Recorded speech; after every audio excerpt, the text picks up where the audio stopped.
yeux sont sur toi, Fils de Dieu, notre Sauveur, toi l'image de l'amour, gloire à ton nom pour toujours. Oh, nos yeux sont sur toi.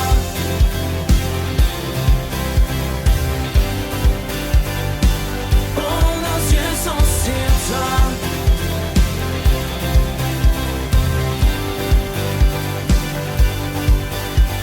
Salut transperce l'obscurité et le royaume avance à la vitesse de la lumière. Liberté qui fait vibrer l'atmosphère,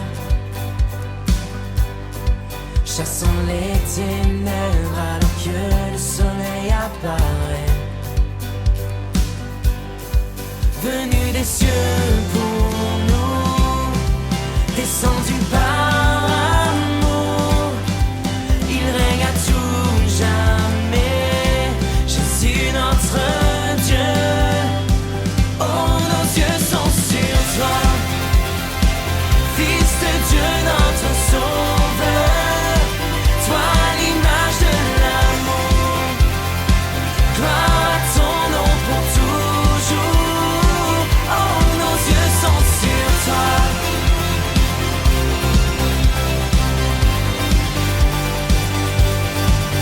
Toute la terre verra son royaume venir. L'espoir des cieux brille comme l'aube du matin. Car pour toujours, il nous donne une vie nouvelle. Non plus aucune crainte, ni ténèbres dans sa lumière sans fin. Venu des cieux pour nous, descendu par amour, il règne à tout jamais, Jésus notre Dieu. Oh, nos yeux sont sur toi, Fils de Dieu, notre Sauveur, toi l'image de l'amour, gloire à ton nom pour toujours. Oh, nos yeux sont sur toi.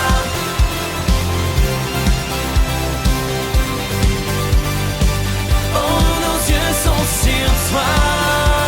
Yeah.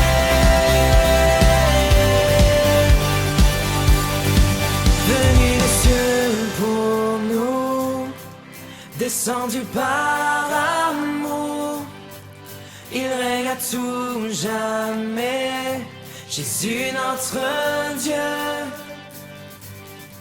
Venu des cieux pour nous, descendu par amour, il règne à tout jamais, Jésus notre Dieu.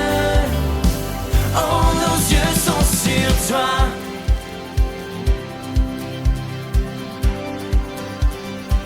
Oh, nos yeux sont sur toi. Yeah. Oh, nos yeux sont sur toi, Fils de Dieu, notre Sauveur, toi l'image de l'amour, gloire à ton nom pour toujours. Oh, nos yeux sont sur toi.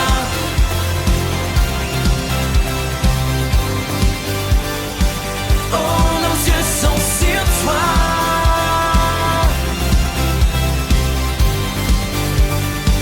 Oh, nos yeux sont sur toi.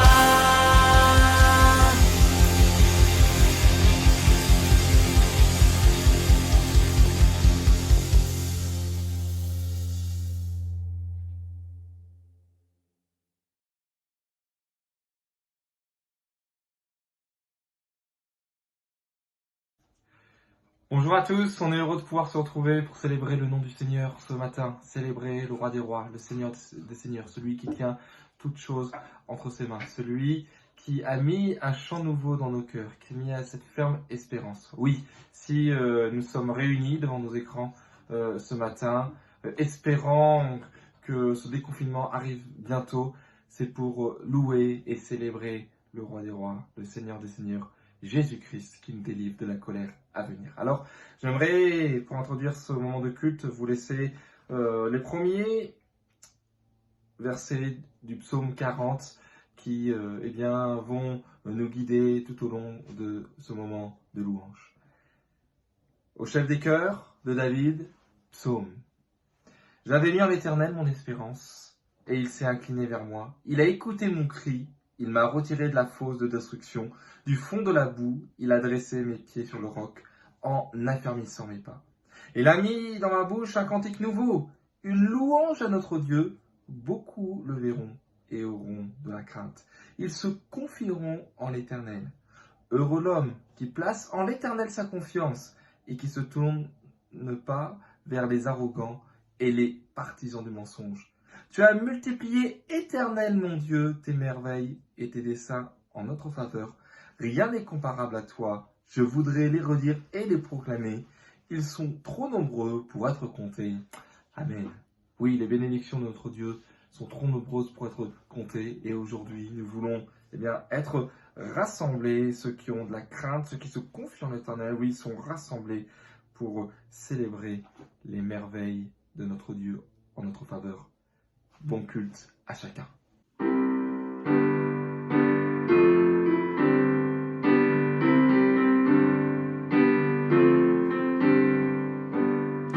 Dans le monde entier, tu es souverain, sur chaque torrent et sous les couchants. Mais mon seul désir, Seigneur, mon seul choix, dans ma vie sois toujours le roi. Oui, règne en moi, par ton pouvoir, règne sur mes rêves, sur mes heures noires. Tu es Seigneur de tout en moi, dans ma vie sois toujours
main puissante, même si les océans se déchaînent, je les traverserai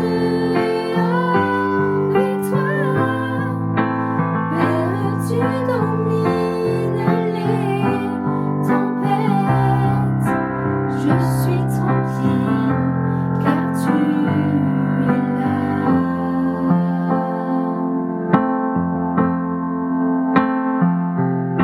Jésus seul, je me confie. Il me donne force, calme et puissance, même si les océans se déchaînent, je les traverserai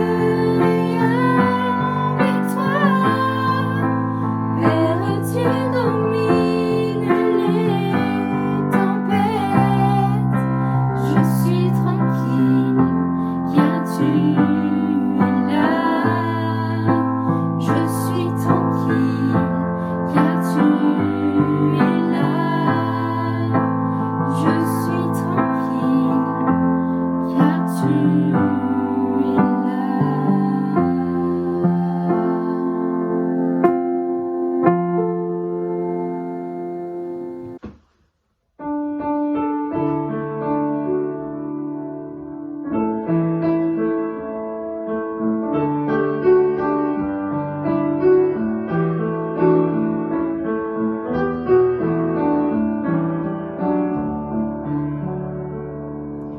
Purifie mon cœur, rends-moi aussi pur que l'or et l'argent. Purifie mon cœur, rends-moi aussi pur que l'or, feu du fondeur. Je n'ai qu'un désir, être saint,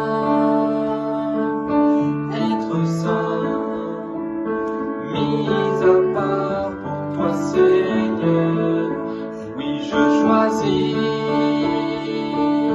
d'être saint, mis à part pour toi mon seul maître, et prêt à t'obéir.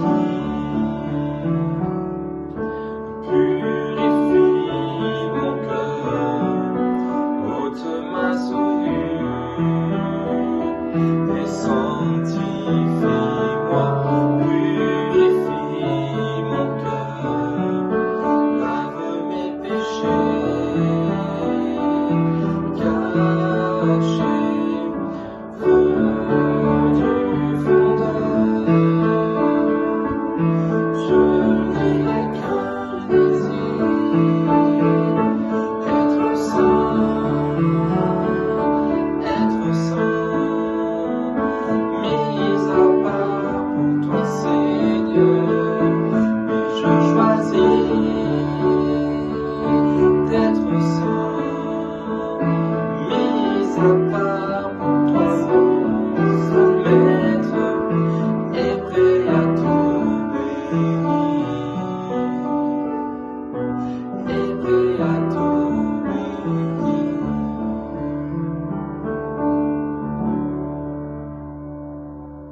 Frères et sœurs, c'est avec raison que nous avons chanté les louanges et la gloire de notre Seigneur Jésus-Christ, celui qui nous délivre en effet de la colère à venir.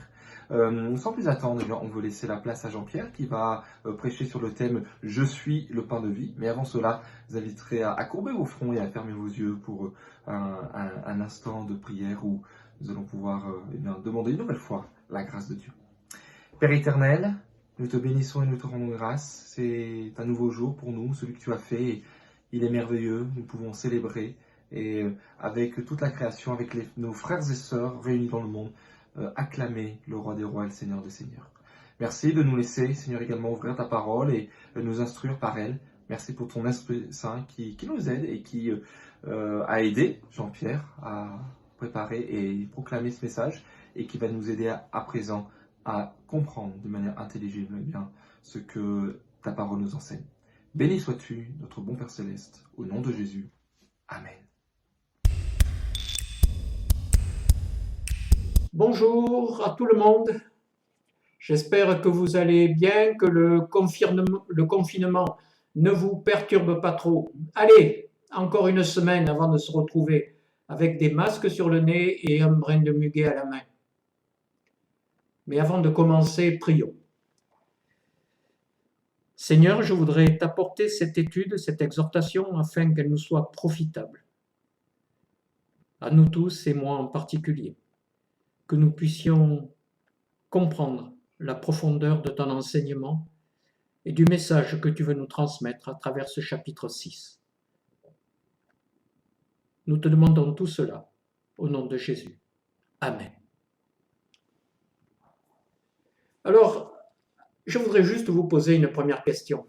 Quel est le type de pain que vous préférez? Utilisez le chat pour cela. Pain au lait, pain aux noix. Allez-y, vous êtes libre d'écrire. Et une deuxième question, à laquelle je ne donnerai pas de réponse, peut-être que Paul et Joyce vous la donneront.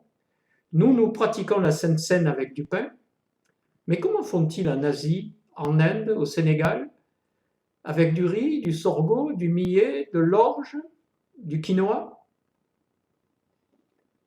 Voilà, écrivez ce que vous pensez sur le chat. Mais vous l'avez deviné, notre thème portera sur le pain. Et le texte qui nous servira de base est le chapitre 6 de Jean. Je ne lirai pas tout, mais quelques passages seulement. Mon étude sera en deux parties. La première sera narrative, c'est-à-dire c'est un simple commentaire du texte, sans approfondissement particulier, mais en mettant l'accent sur une suite de faits et de dires. En gros, c'est faire une deuxième lecture en mettant l'index sur quelques passages clés. La deuxième partie sera peut-être un peu plus théologique et sera plus focalisée sur la notion d'attribut de Jésus, mais rassurez-vous, ça sera simple. Je terminerai par une conclusion multiple, c'est-à-dire qu'elle fera une synthèse très rapide de ce que nous avons dit, mais avec l'avertissement qui est contenu dans la fin du chapitre 6. Abordons la première partie que j'appelle narrative en faisant une lecture dans Jean 6, les versets 1 à 13. J'espère que vous avez vos Bibles avec vous et que vous pourrez lire avec moi.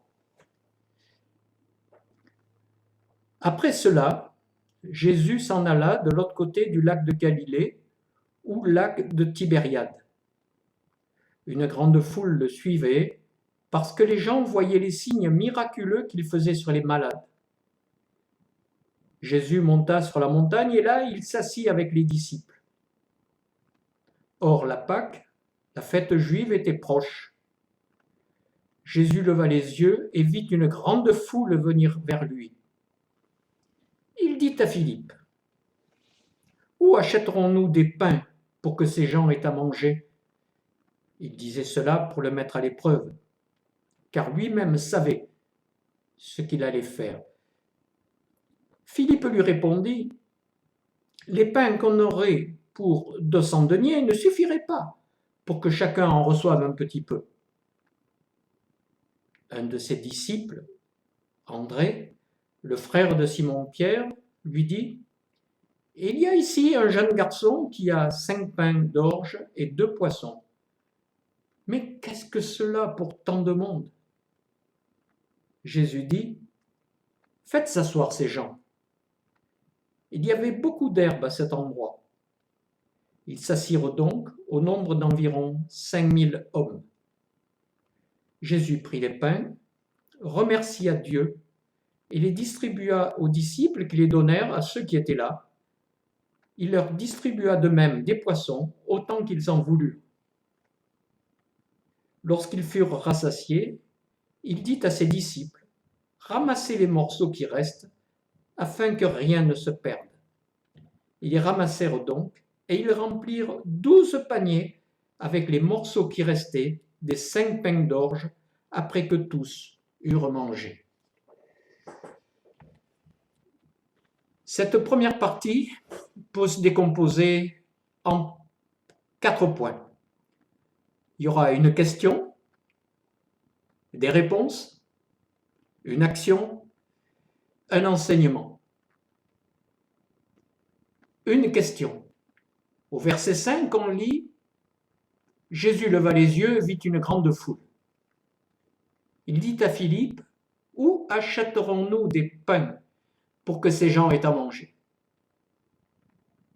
Et la phrase qui suit, il disait cela pour le mettre à l'épreuve. Et j'étends volontiers cette notion pour le mettre à l'épreuve en disant pour nous mettre à l'épreuve. Car l'épreuve existe et nous avons besoin de nous rendre compte par nous-mêmes et pas forcément pour le plaisir d'un examinateur intraitable. C'est le sommet de l'enseignement, c'est l'auto-apprentissage. Après cette question, il y a des réponses, il y en a au moins 2. Elles fusent un petit peu comme nous le faisons, c'est-à-dire parler pour occuper l'espace sans forcément donner une solution. La première, celle de Philippe, 200 deniers, ça ne suffirait pas. Sachant qu'un denier réactualisé à notre époque représente une journée de salaire pour un ouvrier, c'est-à-dire entre 50 et 100 euros. Donc 200 deniers, ça fait pratiquement 7 mois de salaire en travaillant 7 jours sur 7, ou encore près de 9 mois de travail, c'est-à-dire entre 10 000 et 20 000 euros. Je ne crois pas qu'une simple boulangerie fasse ce chiffre d'affaires en une journée. Mais après la première réponse de Philippe, c'est André qui s'y met. Il y a ici un jeune garçon qui a 5 pains d'orge et 2 poissons. Mais qu'est-ce que c'est pour autant de monde? Seigneur, c'est ridicule, on ne va pas partager ce peu.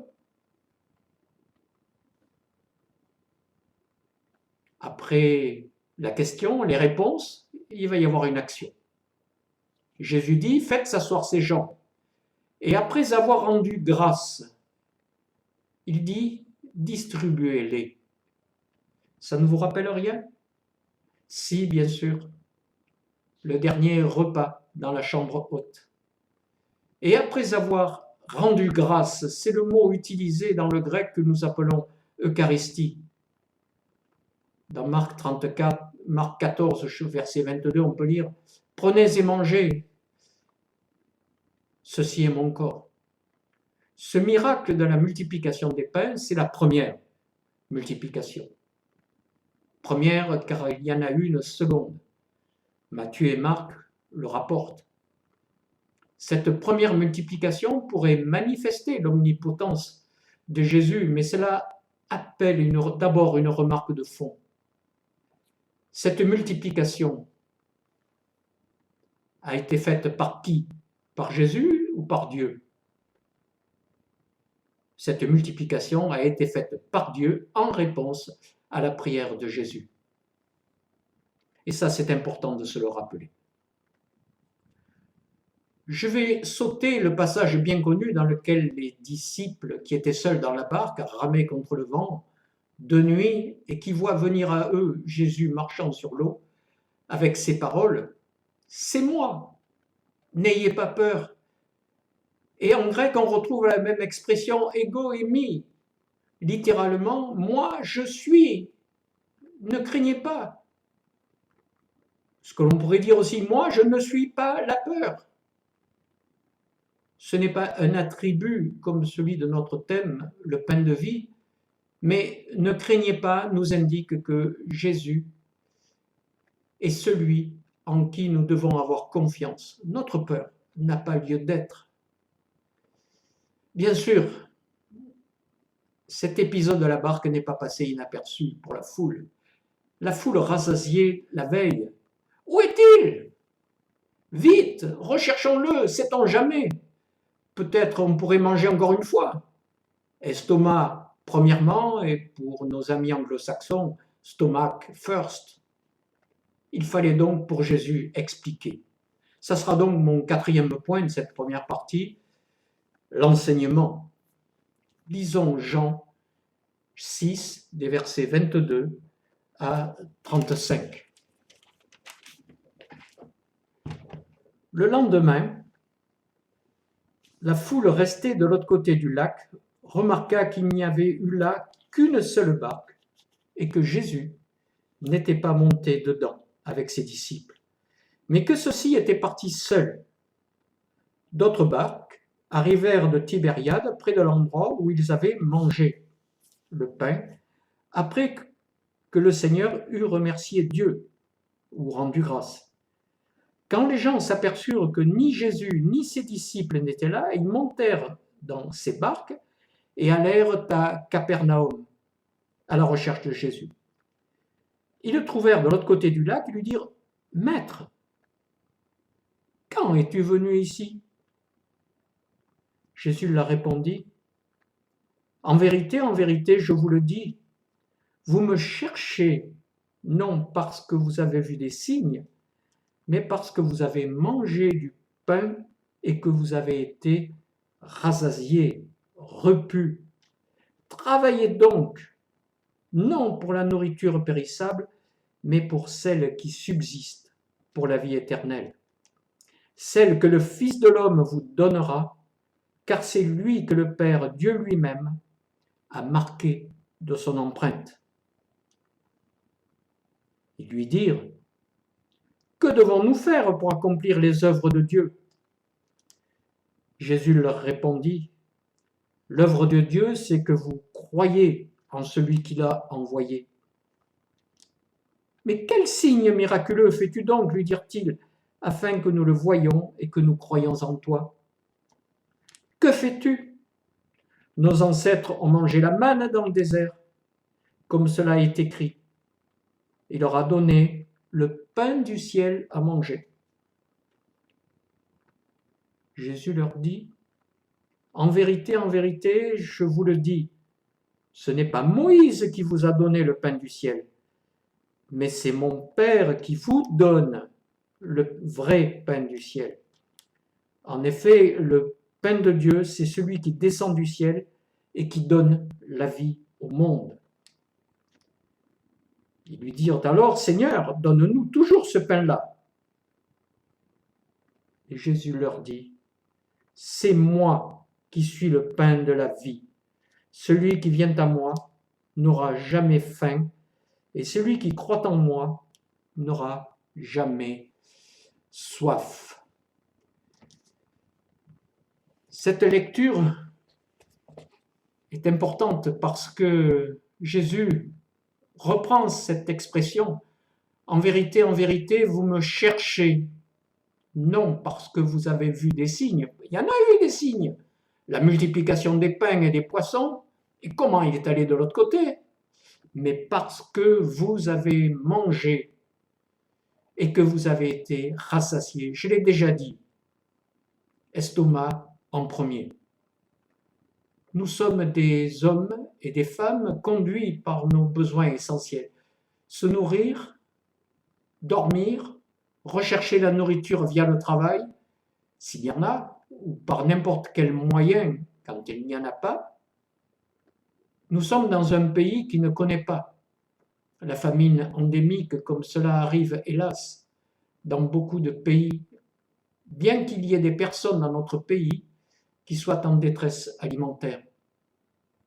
La faim, la soif conditionnent notre comportement au point de ne rien voir d'autre, de ne rien entendre d'autre, et comme le dit le dicton, ventre affamé n'a pas d'oreille. Tous nos sens, toute notre sensibilité, toutes nos pensées sont comme annihilées. C'est un peu la doctrine de l'armée du salut. Soupe d'abord, savon après, salut ensuite. Et les oreilles, comme le disait Chrétien de Troyes il y a plus de 1000 ans, c'est le plus court chemin vers le cœur. Alors Jésus continue son discours en enseignant.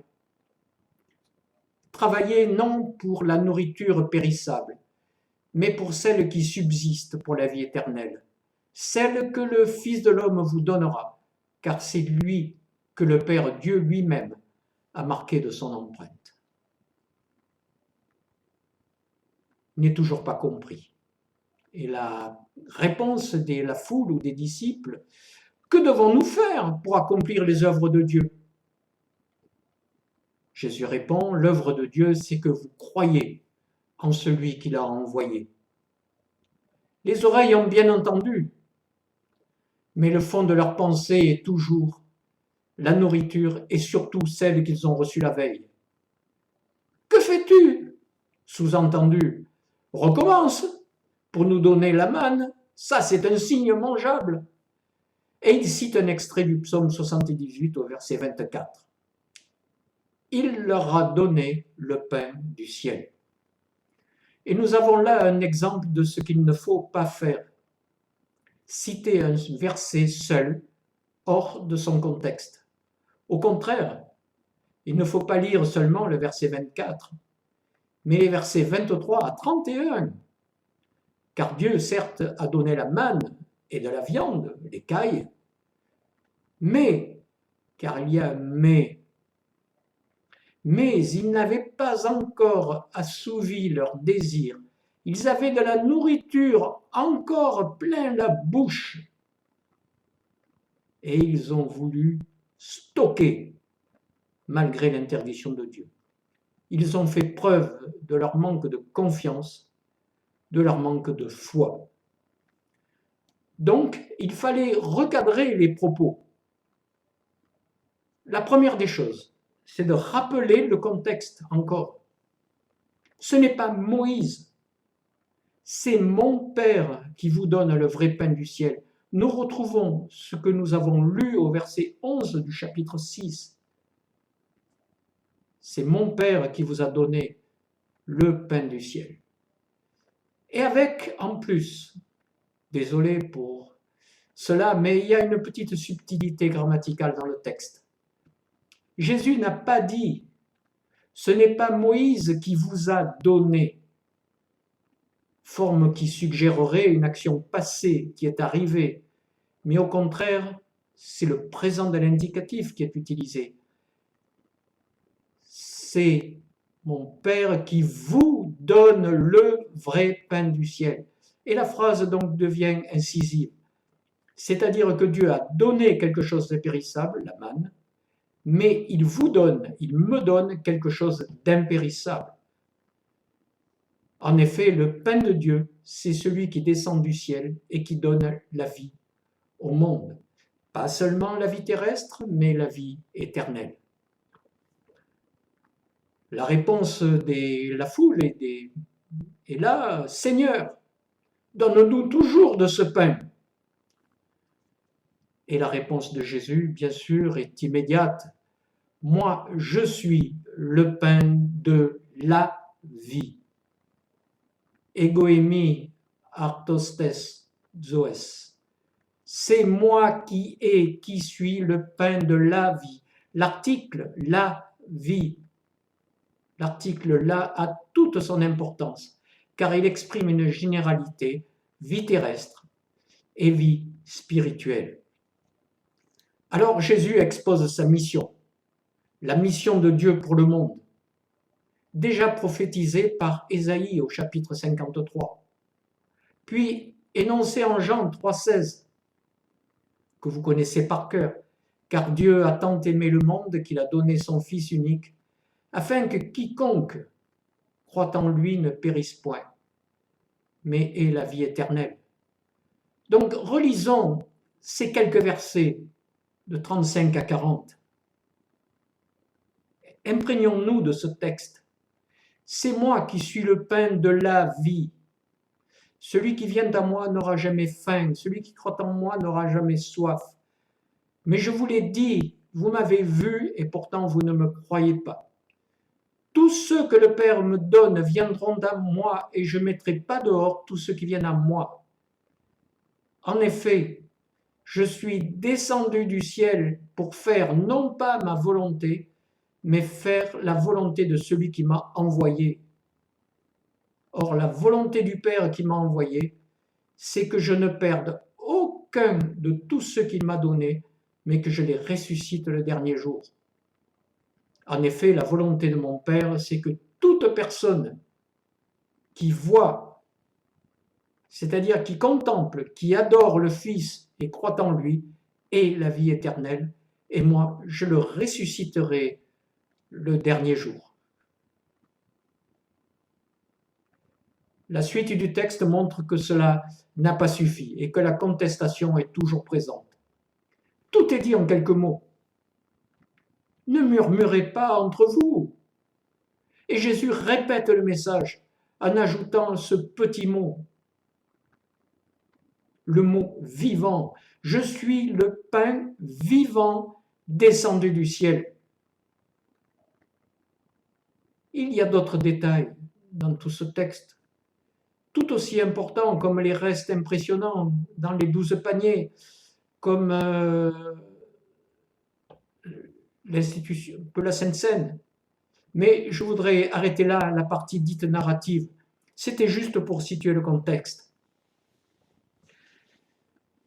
Je voudrais maintenant aborder une deuxième partie, peut-être plus théologique, encore qu'on appelle les attributs de Dieu, les attributs de Jésus. Dans les attributs de Dieu, je voudrais d'abord apporter une précision qui m'a été donnée par John Stott. L'évangile de Jean offre cette particularité de nous présenter Jésus sous deux aspects. Le premier aspect, dans lequel Jésus montre qu'il a les attributs de Dieu, avec un crescendo qui culmine avec la résurrection de Lazare au chapitre 11. Le deuxième aspect de l'évangile de Jean, à partir du chapitre 12, 13, est de nous montrer le Christ dans son humiliation. Nous sommes dans la première partie de Jean, dans laquelle Jésus se révèle progressivement. Parlons très rapidement, très succinctement des attributs de Dieu. Et je vous encourage à utiliser le chat pour écrire ce que vous connaissez. Mais je vais vous aider un petit peu. Par exemple, Dieu est infini et il est unique. Vous connaissez le schéma Israël. Écoute, Israël, l'Éternel notre Dieu est le seul éternel. Et puis il y a aussi les trois omnis. J'ai pas dit ofni, j'ai dit omni, comme omniscient, parce que Dieu sait tout. Omnipotent, Dieu est tout puissant. Omniprésent, il est présent partout. Il y en a d'autres. Pouvez-vous les écrire dans le chat? Je vous laisse quelques secondes pour que vous puissiez écrire. Je vous en donne un ou deux. Dieu est juste. Dieu est fidèle. Dieu est compatissant. Est-ce que ce sont les seuls? Soyez tranquilles, il y en a encore. Dieu est patient. Dieu est libre. Dieu est amour. La grâce de Dieu est infinie. Vous pouvez écrire tout ce que je n'ai pas énoncé. Alors, si on considère que Jésus est dans le Père, on doit retrouver tous ces attributs, les attributs de Dieu, dans les divers actes de Jésus. Jésus est le Fils de Dieu, l'unique. Jésus est infini et son règne n'aura pas de fin. Même dans son humanité, Jésus est omniscient. Il sait ce que pensent les gens. Jésus est omnipotent, il guérit les malades, multiplie les pains, délivre les captifs, il ressuscite les morts. Jésus est omniprésent, on le découvre dans ce chapitre 6. Quand la foule dit « Maître, quand es-tu venu ici? Bien sûr, tous ces attributs demandent une étude plus exhaustive, mais ce n'est pas le thème de ce matin. Oui, mais voilà, Jésus étant dans son humanité, il est présent au milieu des hommes et de ses disciples. Il se révèle progressivement aux hommes qui ne comprennent pas. Alors, on va aborder maintenant les attributs de Jésus.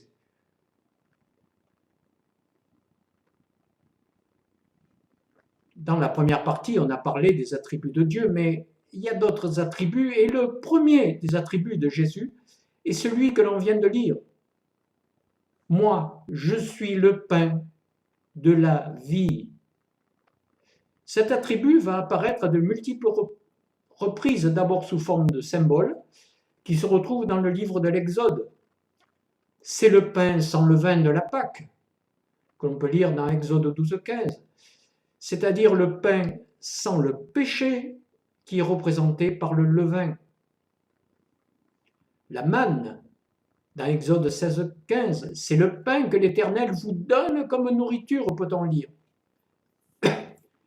Dans le Lévitique 2,11, on peut lire « Aucune des offrandes que vous présenterez à l'Éternel ne sera faite avec du levain, car vous brûlerez rien qui contienne du levain ou du miel parmi les offrandes consumées par le feu devant l'Éternel. » Et plus loin, les apôtres comprirent que ce n'était pas le levain du pain que Jésus avait dit de se préserver, mais de l'enseignement des pharisiens et des sadducéens. D'ailleurs, la naissance même de Jésus est elle-même un symbole. Dans quel endroit Jésus est-il né? Alors vous allez me répondre, à Bethléem. Oui, c'est vrai. Mais en plus, dans une étable. Oui, c'est vrai. Mais dans la version de Luc, on peut lire dans une mangeoire, c'est-à-dire là où mangent les animaux. Dans la tentation au désert aussi, on peut lire ces versets dans Matthieu 4 au verset 3, « Si tu es le Fils de Dieu, ordonne que ces pierres deviennent des pains. » Et vous connaissez la réponse. Il est écrit, « L'homme ne vivra pas de pain seulement, mais de toute parole qui sort de la bouche de Dieu. » Là encore, on remarque le temps du verbe qui est au présent. La parole, nourriture, la parole, pain de la vie. Plus loin dans le Notre Père, on lit et on récite. Donne-nous aujourd'hui notre pain quotidien. C'est ce que nous demandons à Dieu. Ok, mais en fait, réfléchissons un peu. Nous demandons deux choses. La première, la nourriture terrestre, et la deuxième, la nourriture spirituelle, concrétisée dans la Sainte Seine, symbole de notre appartenance au Christ. Et ainsi, la parole arrive à l'oreille, et l'oreille arrive au cœur. Il y a d'autres attributs qui seront évoqués pendant ces quelques dimanches qui vont suivre, mais Paul nous en a déjà présenté un. Je suis la résurrection et la vie. En conclusion, car il faut conclure, mais cette conclusion pour moi est en fait un appel. Car cette expression « moi, je suis le pain de la vie » contient un autre message consécutif du premier. Message que nous trouvons à la fin du chapitre 6, les versets 59 à 70. Mais lisons ce passage.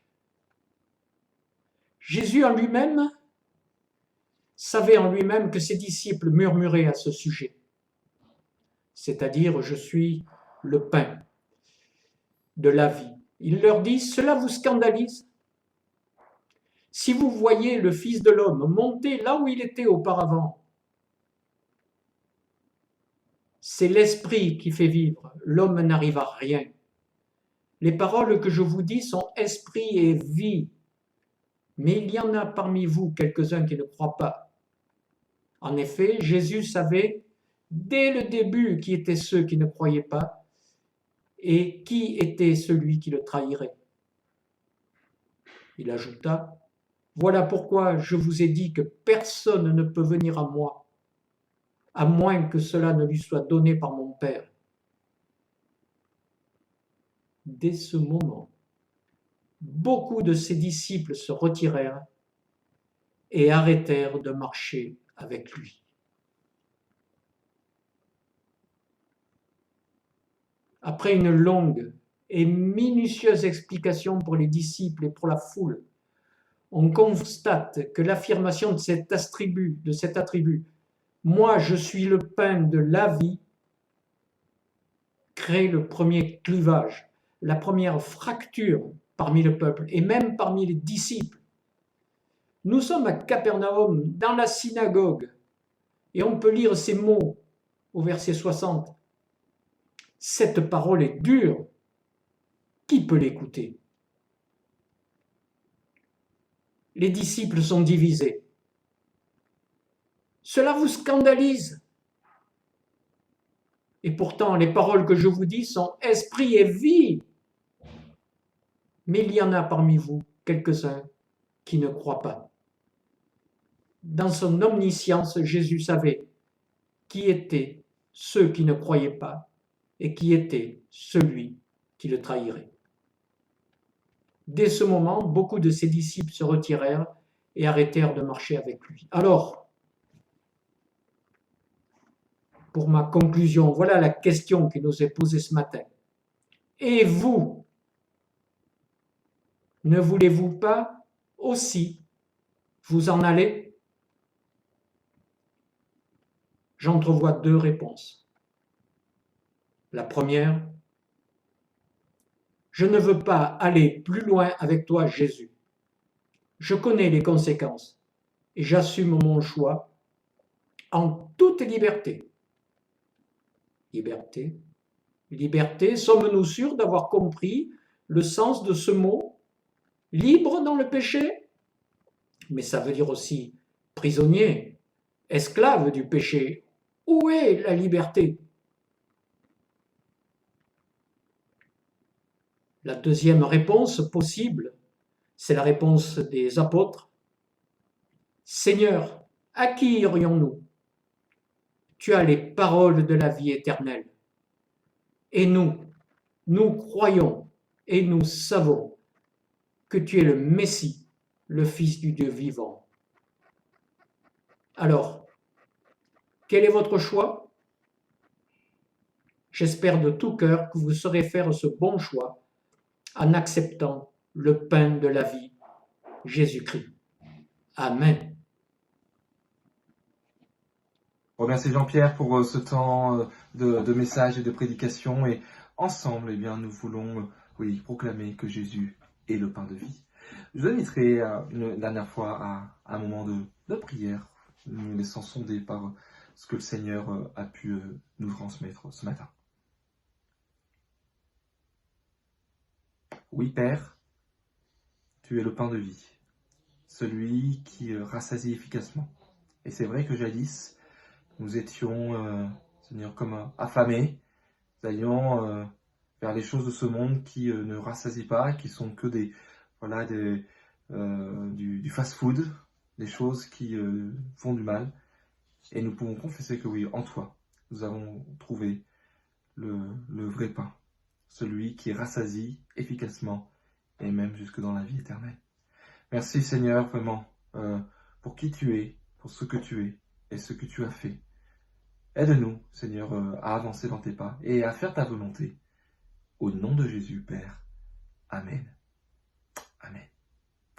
Ces instants prennent fin, bien chers frères et sœurs, amis, mais on se retrouve donc pour notre moment juste ensemble via l'application Webex. Donc vous trouverez dans la description tout simplement le lien, vous avez juste à cliquer et ensemble on pourra échanger des nouvelles, se donner quelques témoignages pour les choses que Dieu a faites cette semaine. Et assurément, il en a fait plusieurs et j'aurai l'occasion moi-même de pouvoir en témoigner.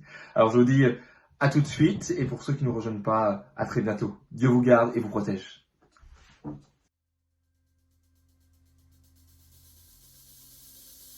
Oh, nos yeux sont sur toi, Fils de Dieu, notre Sauveur. Toi, l'image de l'amour. Gloire à ton nom pour toujours. Oh, nos yeux sont sur toi.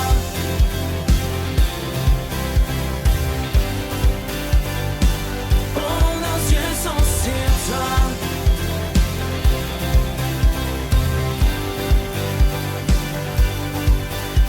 Salut transperce l'obscurité et le royaume avance à la vitesse de la lumière. Liberté qui fait vibrer l'atmosphère. Chassons les ténèbres alors que le soleil apparaît.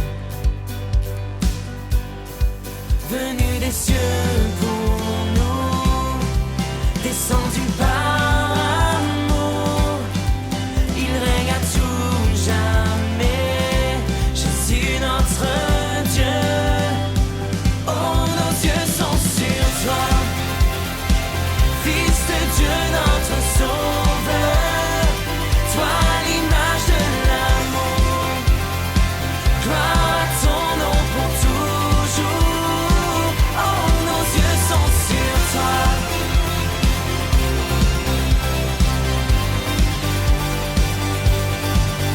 Toute la terre verra son royaume venir. L'espoir des cieux brille comme l'aube du matin. Car pour toujours, il nous donne une vie nouvelle.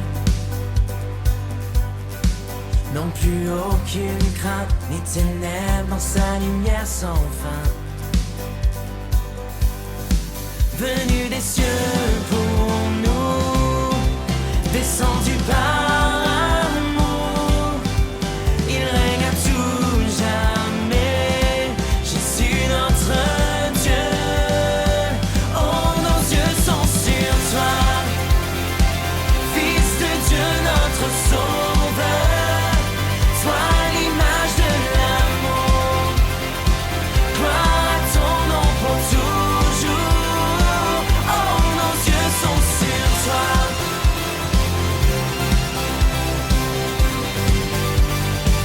Oh, nos yeux sont sur toi.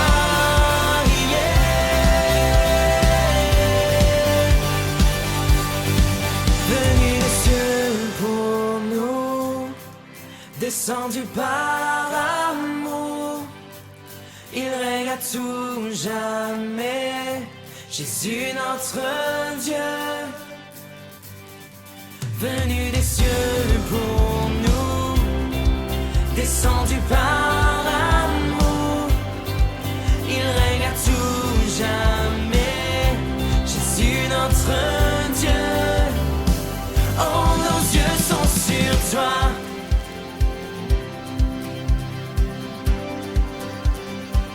Oh, nos yeux sont sur toi.